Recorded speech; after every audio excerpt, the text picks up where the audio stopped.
our channel. Today Bible verse in Tamil.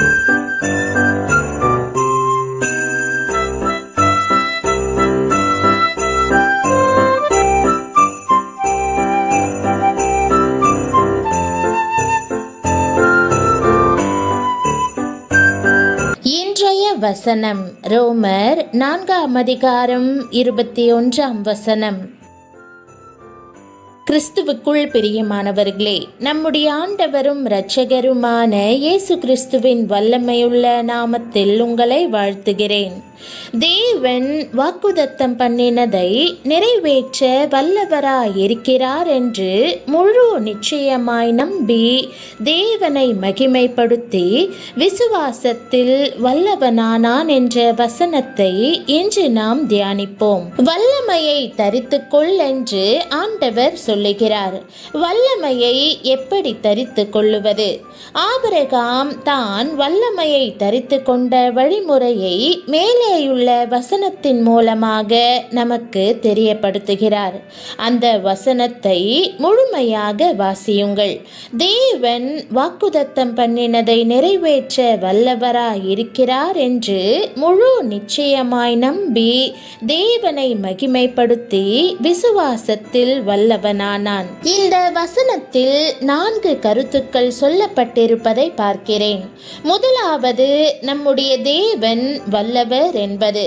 தேவன் வாக்குதத்தம் பண்ணியதை நிறைவேற்ற வல்லவர்.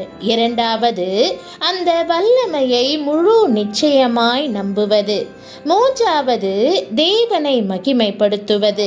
நான்காவது, விசுவாசத்தில் வல்லவனாவது. நாம் ஆராதிக்கிற நம்முடைய தேவன் வல்லமையுள்ளவர்.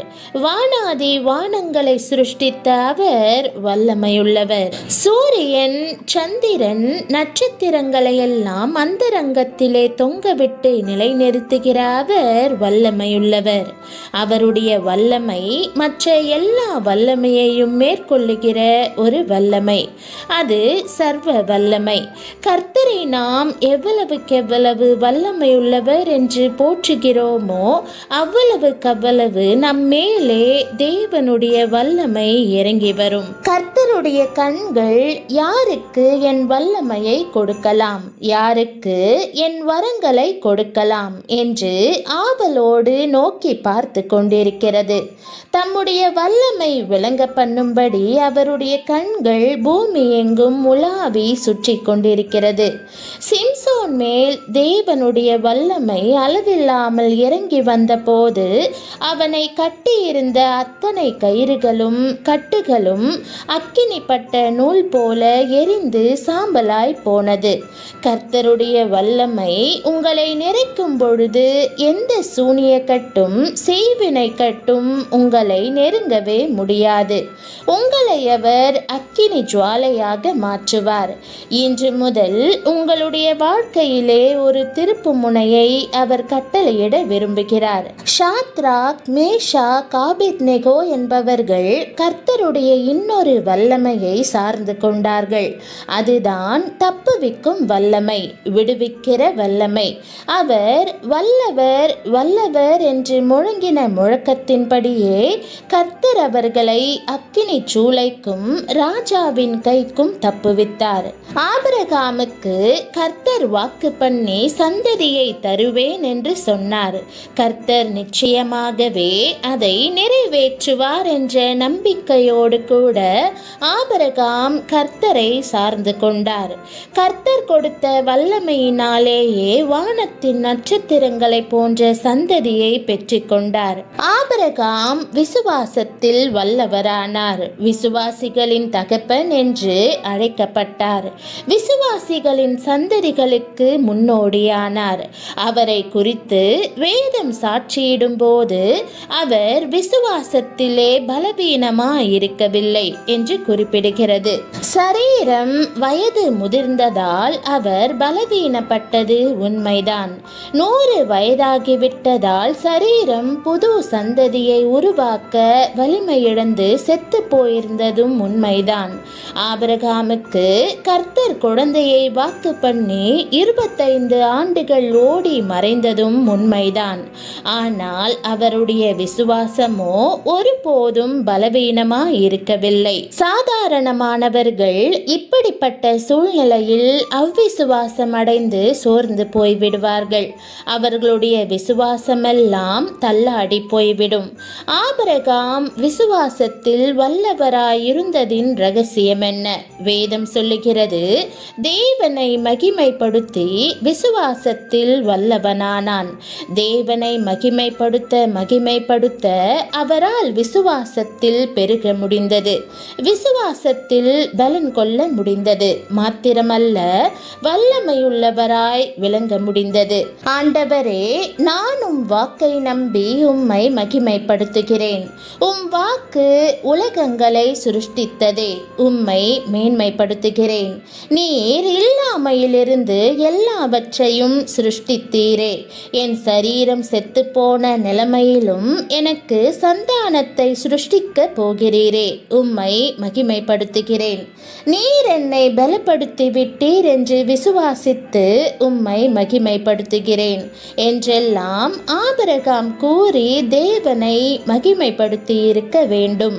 அவர் தேவனை மகிமைப்படுத்தினபடியால் தான் அவ்விசுவாசத்தை விலக்கி விசுவாசத்தில் வல்லவரானார். கர்த்தருடைய உள்ளத்தை மகிழ்ச்சியாக்கினார். மட்டுமல்ல, வாக்குதத்தம் பண்ணப்பட்ட ஈசாக்கை பெற்றுக்கொண்டார். பிரியமானவர்களே, உங்களுடைய பிரச்சனைகளையே நீங்கள் நோக்குவீர்களானால் அவ்விசுவாசம்தான் உங்களில் பெருகும்.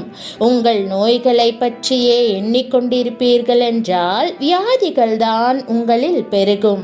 உங்கள் வேதனைகளையும் பாடுகளையும் பற்றி சிந்தித்துக் கொண்டே இருப்பீர்களானால் சாத்தானைத்தான் மகிமைப்படுத்துகிறவர்களாய் இருப்பீர்கள்.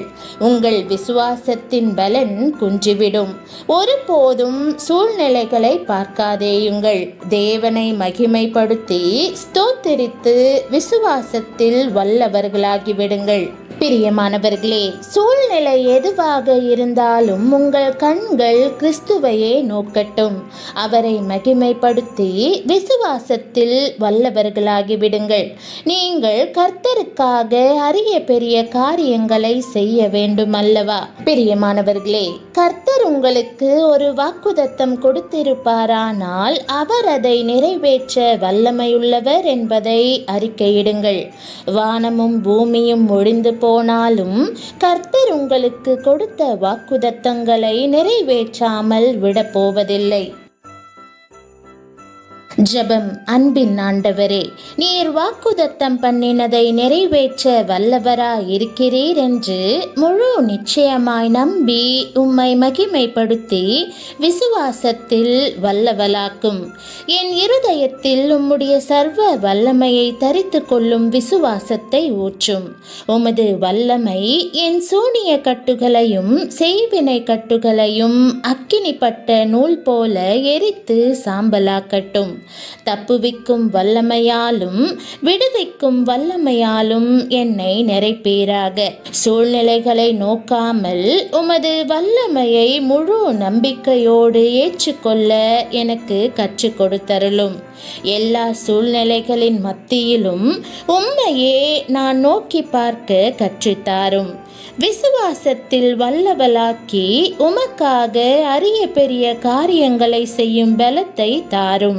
நித்திய சர்வ வல்லமையுள்ள தேவனே, வானாதி வானங்களை சிருஷ்டித்த உம்மை ஸ்தோத்தரிக்கிறேன். உமது வரங்களை எனக்கு தந்தருளும். வானமும் பூமியும் ஒழிந்து போனாலும் உமது வாக்குதத்தங்கள் நிலைத்திருக்கும் என்பதை உணர்த்தும். என் வாழ்க்கையில் திருப்பு முனையை உருவாக்கி விசுவாசத்தில் பலப்படுத்தும். இயேசுவின் நாமத்தில் ஜெபிக்கிறேன் நல்ல பிதாவே, ஆமென்.